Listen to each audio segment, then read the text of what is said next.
निश्चितच सगळ्यांनी पुस्तक आपल्या घरी न्यावं आणि दर दिवशी एक अभंग तरी त्यातलं वाचावं एवढीच विनंती करतो। आणि या कार्यक्रमाला मला आपण सहभागी करून घेतल्याबद्दल आमच्या आमदारांची भेट घडून, शेखरजी भेटत असतो आम्ही कुठे कुठेतरी, पण असा एक सज्जन माणूस आहे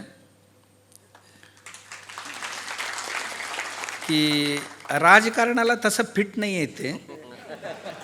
आजकाल राजकारणामध्ये उपद्रव मूल्य अधिक लागतात, उपकारक मूल्य कमी लागतात।